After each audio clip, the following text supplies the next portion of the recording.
नमस्कार दोस्तों, स्वागत है आपका study for public service commission में। उत्तराखंड हाई कोर्ट के द्वारा एक नया नोटिफिकेशन रिलीज़ किया गया है और ये जो नोटिफिकेशन निकाला गया है एनटीए नेशनल टेस्टिंग एजेंसी के द्वारा ये नोटिफिकेशन निकाला गया है। दो प्रकार की इसके अंदर वैकेंसी निकाली गई है। एक तो जूनियर असिस्टेंट की निकाली गई है और एक स्टेनोग्राफर पीए पर्सनल असिस्टेंट की निकाली गई है। तो इस पर्टिकुलर वीडियो में हम कंप्लीट जानकारी ले लेंगे कि क्या इसका एग्ज़ाम पैटर्न रह सकता है, क्या एग्ज़ाम सिलेबस रहने वाला है, एग्ज़ाम इसका कब तक हो सकता है, और सबसे बड़ी बात, बहुत से बच्चों का ये डाउट है कि क्या इस वैकेंसी को अदर स्टेट वाले फिल कर सकते हैं या नहीं कर सकते हैं। तो अंत तक हम ये सारी जानकारियाँ ले लेंगे। वीडियो के अंत तक आप ज़रूर बने रहें। तो चलिए स्टार्ट कर लेते हैं। तो सबसे पहले ये देख लीजिएगा, राष्ट्रीय परीक्षा एजेंसी एनटीए के द्वारा ये निकाला गया है। ये वेबसाइट है www.exams.nta.ac.in। इस ऑफिशियल वेबसाइट पर भी आपको सारी जानकारी इसकी मिल जाएगी। तो आगे आ जाते हैं। तो ये देख लीजिएगा, यहाँ पे विज्ञापन प्रकाशन की तिथि है 25/1/2024। आवेदन जो आपके स्टार्ट होंगे वो 25/1/2024 से। कल से इसके ऑनलाइन फॉर्म स्टार्ट हो चुके हैं और जो लास्ट डेट रखी गई है वो 22 फरवरी 2024 रखी गई है। समय से आप अपना फॉर्म फिलअप कर लीजिएगा और इसकी तैयारी में लग जाइएगा। काफ़ी अच्छी पोस्ट होती है ये हाई कोर्ट के अंदर और सैलरी भी इसके अंदर बहुत अच्छी दी जाती है। जो परीक्षा शुल्क जो आपको फ़ीस पे करनी है वो net banking, debit card, online आपको फ़ीस पेमेंट करनी है। 23 फरवरी इसकी लास्ट डेट है फ़ीस सबमिट करवाने की। और जो लिखित प्रतियोगिता परीक्षा की अनुमानित तिथि है वो 17/3/2024 है। तो एग्ज़ाम की डेट भी इन्होंने टेंटेटिव बता दी है 17/3/2024, यानी कि 17 मार्च 2024 को आपका एग्ज़ाम कंडक्ट करवाया जाएगा। ये डेट अभी टेंटेटिव है, बट आप इसी को एग्जैक्ट मान के अपनी तैयारी कीजिएगा। इलेक्शन ईयर है, सब कुछ बहुत जल्दी से हो जाएगा, इसीलिए अगर आप इस फॉर्म को अप्लाई कर रहे हैं तो इसकी तैयारी भी इमीडिएटली शुरू कर दीजिएगा। आइए आगे देख लेते हैं। यहाँ पे देख लीजिएगा, राष्ट्रीय परीक्षा एजेंसी द्वारा माध्यमिक उच्च न्यायालय नैनीताल उत्तराखंड के अधीन 7 दीवानी न्यायालयों में कनिष्ठ सहायक यानी कि जूनियर असिस्टेंट के रिक्त 54 पदों तथा आशु लिपिक व्यक्तिक सहायक के रिक्त 80 पदों के कुटुंब न्यायालय में कनिष्ठ न्याय के रिक्त 3 पद, आशु लिपिक व्यक्तिगत सहायक के रिक्त 2 पद सीधी भर्ती द्वारा चयन ऑनलाइन आवेदन पत्र आमंत्रित किए जाते हैं। इच्छुक अभ्यर्थी एजेंसी की वेबसाइट पर दिनांक 22 फरवरी 2024 तक आवेदन कर सकते हैं। तो ये यहाँ पे बताया गया है कि राष्ट्रीय परीक्षा एजेंसी यानी कि एनटीए नेशनल टेस्टिंग एजेंसी के द्वारा ये पद निकाले गए हैं। जो कनिष्ठ सहायक के पद हैं, जूनियर असिस्टेंट के पद हैं, वो इसके अंदर 54 रहने वाले हैं। और जो स्टेनोग्राफर के पद हैं वो 80 इसके अंदर पद रहने वाले हैं। ये यहाँ पे इन्होंने बताया गया है। आगे देख लेते हैं। नोट में देख लीजिए क्या लिखा गया है। अभ्यर्थी को ऑनलाइन आवेदन पत्र के निर्धारित स्तंभ में वरीयता के आधार पर नियुक्त हेतु जनपद का विकल्प देना होगा। चयन उपरांत उन्हें विकल्प के आधार पर मेरिट व संबंधित जनपद में रिक्त के अधीन नियुक्त किया जाएगा। मतलब ये बता रहा है कि बेसिक सी जानकारी ये बताया जा रहा है कि जब आप ऑनलाइन फॉर्म भरेंगे तो वहाँ पे आपको जो उत्तराखंड के ज़िले हैं उनके वरीयता के आधार पर अपना जो प्रेफरेंस है वो भरनी होगी, किस ज़िले से आप अपना फॉर्म भर रहे हैं, ताकि जब मेरिट लिस्ट अंत में बनाई जाएगी तो उसी जहाँ से आपने फॉर्म फिलअप किया हुआ जिस डिस्ट्रिक्ट से, वहीं से आपको ये जो जॉब लेटर है या फिर जो नियुक्ति पत्र है वो वहीं का दिया जाएगा। ये थोड़ा सा यहाँ पे बताया गया है। यहाँ पे देख लीजिएगा, अभ्यर्थियों के चयन हेतु वस्तुनिष्ठ प्रकार की लिखित प्रतियोगिता परीक्षा आयोजित की जाएगी। तो ऑब्जेक्टिव टाइप आपकी परीक्षा इसके अंदर होने वाली है। लिखित प्रतियोगिता परीक्षा के संबंध में उपरोक्त वर्णित तिथि अनुमानित है तथा परीक्षा की तिथि, तो ये बताया गया है कि टेंटेटिव डेट 17 मार्च को आपका एग्ज़ाम कंडक्ट करवाया जाएगा। ये यहाँ पे थोड़ा सा बता दिया गया है। यहाँ पे भी देख लीजिएगा, ये थोड़ा सा सूचना यथा समय पृथक से एजेंसी की वेबसाइट तथा अभ्यर्थियों को उसके द्वारा ऑनलाइन आवेदन पत्र में दिए गए मोबाइल नंबर पर एसएमएस द्वारा उपलब्ध करवाई जाएगी। मतलब जो भी इसकी इन्फॉर्मेशन होगी इंपॉर्टेंट, जैसे कि एग्ज़ाम आपका कब होगा, आपके एडमिट कार्ड आ गए या नहीं आ गए, वो एनटीए की ऑफिशियल वेबसाइट पर जारी कर दिया जाएगा। या फिर आपको जो रजिस्टर मोबाइल नंबर या ईमेल आप प्रोवाइड करवाएंगे फॉर्म भरते समय, उस पर भी आपको ये सारी जानकारी प्राप्त हो जाएंगी। तो अपनी ईमेल आईडी और जो आपका फ़ोन नंबर होगा वो एक्टिव डालना।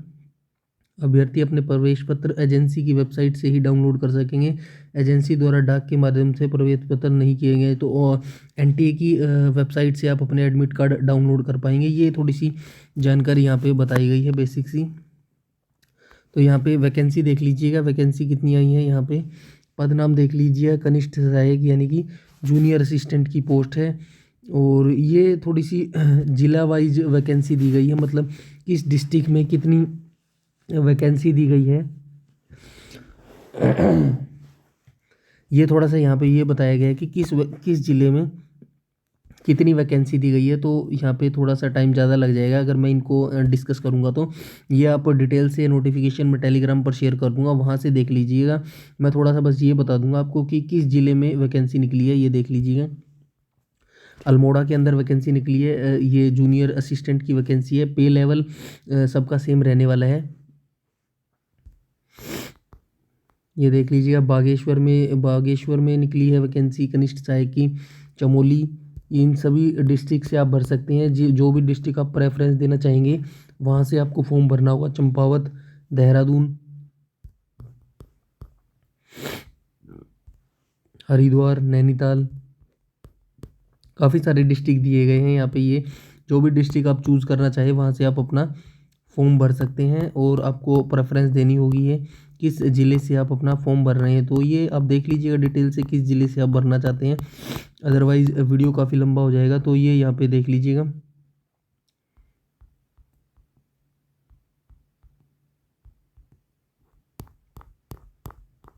आगे हम आ जाएंगे, ये थोड़ा सा वेतन की यहाँ पे बात कर लेते हैं। आइए,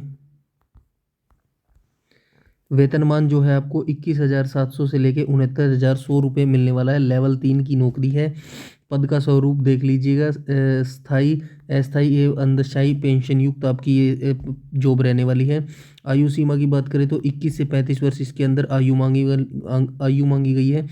शैक्षिक अर्हता यानी कि एजुकेशन क्वालिफिकेशन की बात कर लेते हैं कि क्या कुछ इसके अंदर एजुकेशन मांगी गई है।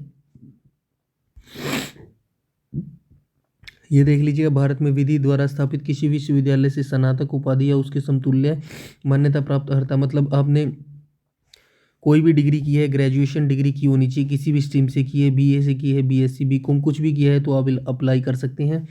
हिंदी और अंग्रेजी भाषा का आपको ज्ञान होना चाहिए। हिंदी में टंकण की कंप्यूटर प्रति मिनट 25 शब्द की गति सहित अच्छा ज्ञान हो। उन अभ्यर्थियों को प्राथमिकता दी जाएगी जो अंग्रेजी में टंकण की कंप्यूटर पर प्रति मिनट 30 शब्द की गति रखते हैं। तो ये यहाँ पे देख लीजिएगा, हिंदी की टाइपिंग इसके अंदर मांगी गई है। पहला तो आपको ग्रेजुएशन पास होना चाहिए, किसी भी फील्ड से की है तो आप फॉर्म भर सकते हैं। दूसरा, आपको अंग्रेजी भाषा का अच्छा ज्ञान होना चाहिए। हिंदी और अंग्रेजी जो लैंग्वेज है वो आपको अच्छे से आनी चाहिए। तीसरा, हिंदी की टाइपिंग आपको आनी चाहिए, ये मस्ट है। 25 शब्द प्रति मिनट, वर्ड पर मिनट आपकी कंप्यूटर पर स्पीड होनी चाहिए। उसके बाद जिस बच्चे को इंग्लिश की भी टाइपिंग आती होगी 30 वर्ड पर मिनट, तो उसको थोड़ी सी प्रेफरेंस अलग से दी जाएगी। ये थोड़ा सा यहाँ पे बताया गया है। कंप्यूटर प्रचलन का पर्याप्त ज्ञान हो, मतलब बेसिक कंप्यूटर आना चाहिए, ये थोड़ी सी यहाँ पे बता दिया गया है। उसके बाद देख लेते हैं ये क्या कहा गया। अटंकण परीक्षा अहर्कारी प्रकृति की होगी, मतलब क्वालिफाइंग मार्क्स की होगी। लिखित प्रतियोगिता परीक्षा में समान अंक वाले हिंदी टंकण में निर्धारित अंक प्राप्त करने वाले 2 अभ्यर्थियों में से अंग्रेजी टंकण में उत्तीर्ण होने वाले अभ्यर्थियों को वरीयता दी जाएगी। मतलब ये बताया गया है कि जो बच्चे रिटन एग्जाम और जो हिंदी टाइपिंग होगी उनमें सेम अंक आएंगे तो उसके बाद इंग्लिश टाइपिंग कराई जाएगी, उसके आधार पर वरीयता उन बच्चों को दी जाएगी, ये बताया गया है यहाँ पे। आगे हम देख लेते हैं ये देख लीजिएगा, लिखित परीक्षा हेतु पद के अनुसार पाठ्यक्रम। तो ये देख लेते हैं, आइए किस पद के लिए क्या रहने वाला है। चयन के लिए 140 अंकों की वस्तुनिष्ठ प्रकार ऑब्जेक्टिव टाइप मल्टीपल चॉइस 2 घंटे 30 मिनट की एक लिखित परीक्षा होगी जिसमें सामान्य ज्ञान सामान्य अध्ययन का प्रश्न पत्र होगा। तो ये देख लीजिएगा, ऑब्जेक्टिव टाइप आपका क्वेश्चन पेपर आएगा। 140 अंकों की टोटल परीक्षा होगी आपकी, और जो आपका समय है वो 2 घंटे 30 मिनट आपको समय दिया जाएगा। और जो सेक्शन बी होगा वो टंकण परीक्षा होगी जो कि 60 अंकों की होने वाली है। टोटल ये 200 अंक का आपका परीक्षा होने वाली है। 140 का आपका रिटन एग्ज़ाम होगा और 60 अंकों की आपकी जो टाइपिंग होगी वो आपकी 60 अंकों की रहने वाली है, ये यहाँ पे बता दिया गया है। दूसरी पोस्ट देख लेते हैं, यहाँ पे देख लीजिएगा पदनाम आशुलिपिक व्यक्तिक सहायक, मतलब कि स्टेनोग्राफर और जो व्यक्तिक सहायक बोलते हैं पर्सनल असिस्टेंट, ये पोस्ट रहने वाली है। ये सेम ऊपर की तरह दिया गया है, यहाँ पे जिला दिए गए हैं, इन जिलों की आपको भरनी होगी। प्रेफरेंस किस जिले से आप अपना फॉर्म डालना चाहते हैं, तो हम डायरेक्ट नीचे आ जाएंगे, इसका जो मेन चीज़ होगी वो देख लेंगे कि इसका सिलेबस क्या रहने वाला है।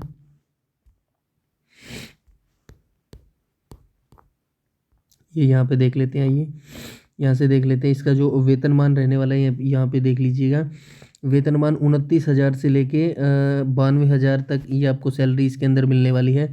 लेवल 5 की नौकरी है। और आगे आ जाते हैं, पद का स्वरूप देख लीजिएगा, अंश पेंशन युक्त है। आगे हम आ जाएंगे, शैक्षिक एजुकेशन क्वालिफिकेशन की बात कर लेते हैं। यहाँ पे देख लीजिए, भारत में विधि द्वारा स्थापित किसी विश्वविद्यालय से स्नातक उपाधि या समतुल्य मान्यता प्राप्त होना चाहिए, मतलब किसी भी कॉलेज से आपने ग्रेजुएशन की तो आप फॉर्म भर सकते हैं।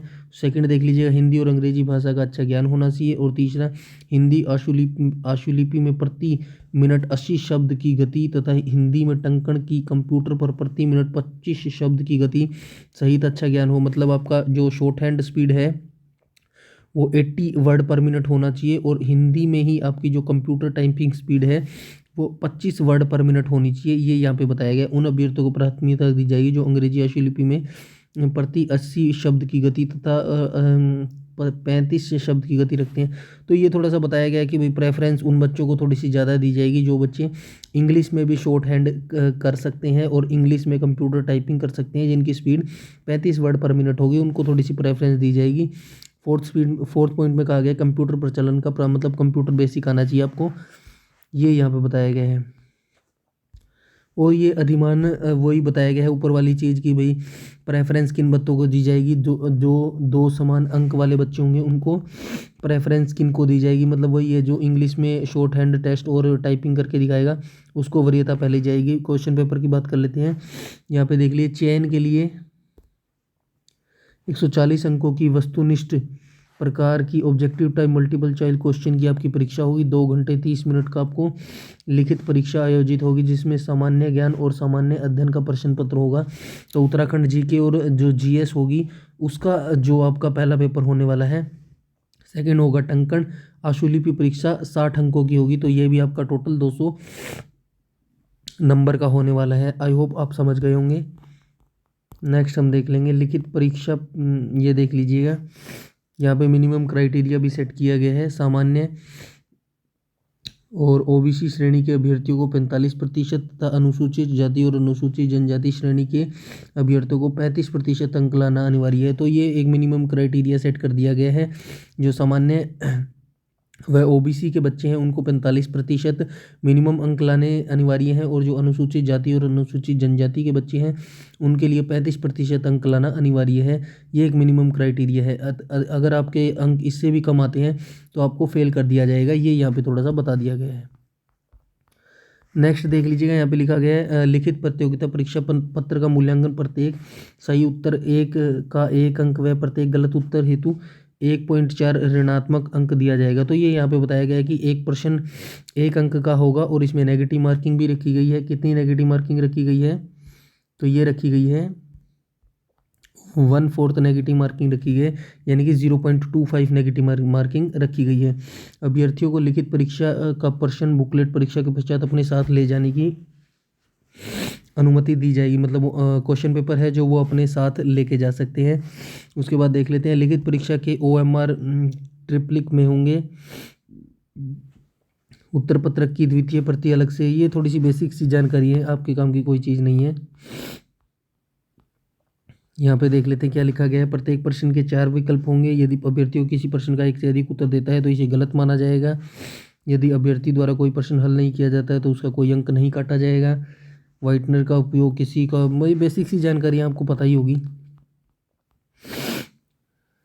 तो यहाँ पे थोड़ा सा बता दिया गया है, यदि कोई अभ्यर्थी ओएमआर शीट में गलत रोल नंबर अथवा बुकलेट दोनों स्थानों में अंकित करता है तो कुछ भी अंकित नहीं करता है तो उसकी ओएमआर शीट का मूल्यांकन नहीं किया जाएगा। एजेंसी द्वारा डिलीट उत्तरों में सभी उपस्थित अभ्यर्थियों को समान अंक दिए जाएंगे। मतलब ये बताया गया है कि जो प्रश्न डिलीट कर दिए जाएंगे, मतलब जो प्रश्न आएंगे क्वेश्चन पेपर में, वो अगर क्वेश्चन गलत हुआ तो वो प्रश्न डिलीट कर दिया जाएगा और जो उसका अंक होगा वो सभी बच्चों में डिस्ट्रीब्यूट कर दिया जाएगा। आयु की बात कर लेते हैं। यहाँ पे देख लिए, आयु गणना की निश्चयिक तिथि 1 जनवरी 2024 से आपकी आयु काउंट की जाएगी और जो आपकी एज मांगी गई है 1 जनवरी 2024 को न्यूनतम 21 वर्ष होनी चाहिए तथा 35 वर्ष से अधिक नहीं होनी चाहिए। तो देख लीजिएगा, आप 21 से 35 वर्ष के सभी बच्चे बीच के अपने ये इस फॉर्म को भर सकते हैं। 21 से 35 वर्ष एज इसके अंदर मांगी गई है। यहाँ पे देख लेते हैं क्या कहा गया है। परंतु यह है कि उत्तराखंड राज्य की अनुसूचित जातियों, अनुसूचित जनजातियों एवं ऐसी अन्य श्रेणियों की जो सरकार समय समय पर अधिसूचित की जाए अभ्यर्थियों की स्थिति में उच्चतर आयु सीमा उतने वर्ष की होगी जितने निर्दिष्ट की जाए। ये थोड़ा सा रिजर्वेशन की बात यहाँ पे की गई है। ये यहाँ पे राष्ट्रीयता देख लीजिए, किसी व्यक्ति को लिपिकीय वर्ग प्रतिष्ठान में तभी नियुक्त किया जाएगा जबकि वह भारत का नागरिक हो। ये भारत का नागरिक होना अनिवार्य है, ये थोड़ा सा बताया गया। चरित्र यहाँ पे सही होना चाहिए, थोड़ा सा ये बेसिक जानकारी दी गई है और हम आगे देख लेते हैं।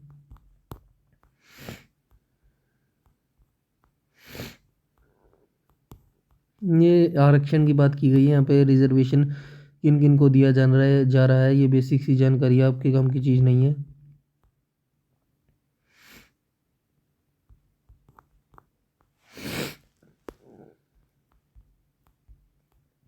तो ऑनलाइन आवेदन आपको कैसे करने हैं यहाँ पे देख लीजिएगा। एनटीए की ये ऑफिशियल वेबसाइट है www.exams.nta.ac.in। इसी वेबसाइट पर जाकर आपको अपना ऑनलाइन फॉर्म करना है। तो ये बेसिक सी जानकारी बताई गई है। पहले आपको रजिस्टर प्रोफाइल करनी होगी, उसके बाद उम्मीद आवेदन संख्या बनाने में वैध ईमेल आईडी और मोबाइल नंबर, आपको एक्टिव अपना ईमेल आईडी और मोबाइल नंबर डालना पड़ेगा जिससे ओटीपी जाएगा और वो आपको सहायता करेगा ऑनलाइन फॉर्म फिलिंग में। तो अपनी अच्छी से, मतलब जो आपकी सही ईमेल और नंबर है वही डालना आप इसके अंदर।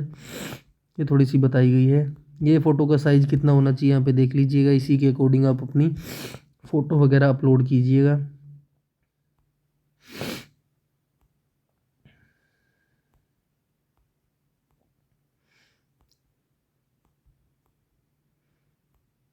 ये अपना फॉर्म ध्यान से भरिएगा। यहाँ पे लिख रखा है कि सबमिट होने के बाद आवेदन में बदलाव नहीं कर सकेंगे, तो केयरफुली आप अपना फॉर्म फिलअप कीजिएगा। उम्मीदवार के आवेदन पर विचार नहीं किया जाएगा जिसके आवेदन में शुल्क का भुगतान नहीं किया गया है। देख लेना, ये अपने हिसाब से भर लेना। ऑनलाइन फ़ीस आपको कटवानी है, net banking, debit card, credit card, UPI जो भी आप यूज़ करते हैं उससे अपना ऑनलाइन जो फ़ीस है वो कटवा सकते हैं। फ़ीस की बात कर लेते हैं कितना लगेगी। अनारक्षित जर्नल की 1000 फीस लगेगी। उत्तराखंड अन्य पिछड़ा वर्ग की 1000 फीस लगेगी। आर्थिक रूप से कमज़ोर वर्ग ईडब्ल्यूएस की 500 रुपये फीस लगेगी। उत्तराखंड अनुसूचित जाति तथा अनुसूचित जनजाति की 500 रुपये फीस लगेगी और उत्तराखंड दिव्यांग की यहाँ पर 500 फीस लगने वाली है। तो ये फ़ीस आपकी लगने वाली है। देख लेना आप किस कैटेगरी से हैं और कितनी फ़ीस आपकी लगने वाली है यहाँ पे।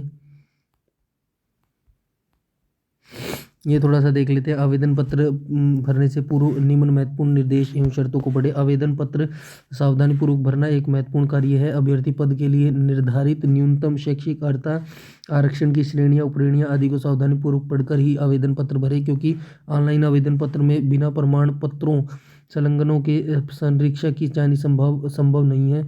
इसमें किसी भी प्रकार की त्रुटि होना अंतिम चयन के अभ्यर्थियों निरस्त हो सकता है। साइबर कैफ़े से आवेदन भरने वाले अभ्यर्थी शुल्क ये थोड़ा सा बताया गया है कि आप अपना फॉर्म थोड़ा सा केयरफुली भरिएगा और साइबर कैफ़े से भरवाएं तो थोड़ा सा वहाँ गलती होने की गुंजाइश रहती है। तो आप अपना फॉर्म अच्छे से खुद ही भरें तो अच्छा रहेगा। ये थोड़ा सा यहाँ पे बताया गया है।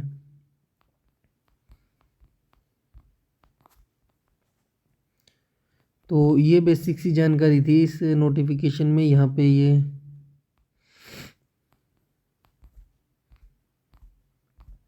नोटिफिकेशन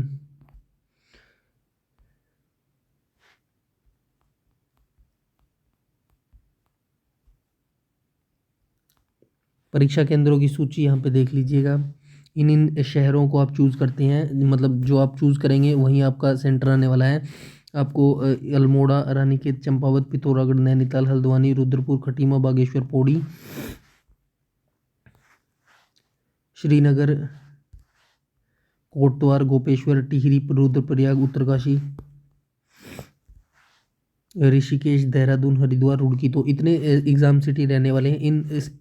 इन शहरों में आपका एग्ज़ाम कंडक्ट करवाया जाएगा इसका, उत्तराखंड हाई कोर्ट का। तो ये नोटिफिकेशन था, ये यहाँ पे ओवरव्यू हो चुका है। तो आप अपना फॉर्म फिलअप कर लीजिएगा अगर आप इसके लिए एलिजिबल है। तो अब बात कर लेते हैं कि अदर स्टेट वाले इस फॉर्म को भर सकते हैं या नहीं भर सकते हैं। देखिए, नोटिफिकेशन में ऐसा कहीं भी नहीं लिखा कि आप भर सकते हैं या नहीं भर सकते हैं। बाकायदा जो उत्तराखंड स्टाफ सिलेक्शन कमीशन है, UKSSC है, जब भी नोटिफिकेशन निकालता है ग्रुप सी और ग्रुप डी की, तो वैसे तो उत्तराखंड के ग्रुप सी और ग्रुप डी की जो भी वैकेंसी है उसमें उन वैकेंसियों को सिर्फ उत्तराखंड राज्य का जो बच्चा है वही फिल कर सकता है। बट ये नोटिफिकेशन ये नोटिफिकेशन है जो NTA के द्वारा निकाला गया है और UKSSC के द्वारा नहीं निकाला गया है। तो आप थोड़ा सा केयरफुल रहिए। NTA के द्वारा पहली बार नोटिफिकेशन निकाला गया है और इस नोटिफिकेशन में कहीं भी ऐसा मेंशन नहीं है कि उत्तराखंड राज्य के बच्चे ही इसको भर सकते हैं। बाकायदा उत्तराखंड जो स्टाफ सिलेक्शन कमीशन है उसका जब भी नोटिफिकेशन आता है, उनके नोटिफिकेशन में लिखा होता है कि भाई आपको नोटिफिकेशन में क्लियर कट लिखा होता है कि भाई उत्तराखंड स्टेट का राज्य का बच्चा होना चाहिए, या तो आपके पास उत्तराखंड का डोमिसाइल होना चाहिए, या फिर आपके पास जो वहाँ का एम्प्लॉयमेंट रोजगार ऑफिस है वहाँ पर आपका नाम दर्ज होना चाहिए। बट इस नोटिफिकेशन में ऐसा कहीं भी कुछ भी नहीं लिखा कि आप उत्तराखंड का आपके पास डोमिसाइल होना चाहिए या फिर उत्तराखंड का जो रोजगार एम्प्लॉयमेंट है वहाँ पर आपका नाम होना चाहिए, ऐसा कुछ भी नहीं लिखा। तो इसमें ऐसा कुछ भी क्लियर नहीं होता कि अदर स्टेट वाले बच्चे इसको भर सकते हैं या नहीं भर सकते। तो मेरा यही सजेशन है, अगर आप इस फॉर्म को भरना चाहते हैं, इंटरेस्टेड है, तो एक बार आप ट्राई कर लीजिए फॉर्म फिलअप करने का। अगर फॉर्म फिलअप हो जाता है तो वेल एंड गुड है। अदरवाइज जब आप फॉर्म फिलअप करेंगे वहाँ पे कुछ ऐसा ऑप्शन दिया होगा कि भाई, या तो एक ही ऑप्शन मिलेगा कि भाई आपसे मेडेंट्री मांगेगा उत्तराखंड राज्य का, या तो एम्प्लॉयमेंट नंबर मांगेगा, या फिर आपसे उत्तराखंड स्टेट का डोमिसाइल मांगेगा, या फिर वहाँ पे इनके अलावा भी एक ऑप्शन मिलेगा, अदर स्टेट नाम से आपको ऑप्शन मिलेगा। अगर अदर स्टेट वाला ऑप्शन आपको मिल जाता है तो वेल एंड गुड है, आप फॉर्म फिलअप कर सकते हैं। अदरवाइज आप फॉर्म फिलअप नहीं कर सकते। नोटिफिकेशन में ऐसा कहीं भी नहीं लिखा कि उत्तराखंड स्टेट के बच्चे यहाँ पे फॉर्म फिलअप कर सकते हैं, मतलब अदर स्टेट के बच्चे इसमें फॉर्म फिलअप कर सकते हैं या नहीं कर सकते। तो ये नोटिफिकेशन था जो उत्तराखंड हाई कोर्ट के द्वारा निकाला गया है। जूनियर असिस्टेंट और स्टेनोग्राफर, पर्सनल असिस्टेंट की पोस्ट निकाली गई है। तो आप फॉर्म फिलअप करके एक बार ज़रूर देखिएगा, और अगर फॉर्म फिलअप हो जाता है तो आप अपनी तैयारी में लग जाइएगा। तो कोई भी आपका डाउट है, जो भी आपकी क्वेरी है वो आप कमेंट सेक्शन में कमेंट करके पूछ सकते हैं। और चैनल पर पहली बार विजिट कर रहे हैं तो चैनल को सब्सक्राइब कर लीजिएगा और बेल आइकन बटन को भी टैप कर लीजिएगा, ताकि समय पर आपको सारी नोटिफिकेशन मिलती रहे। यूट्यूब में हमें फॉलो करते हैं तो प्लीज़ हमारा टेलीग्राम ग्रुप ज़रूर से ज़रूर ज्वाइन कर लीजिएगा। सारी नोटिफिकेशन, सारी अपडेट, सब कुछ यहाँ पर बता दिया जाता है। इस वीडियो में इतना ही रखते हैं, तब तक के लिए धन्यवाद।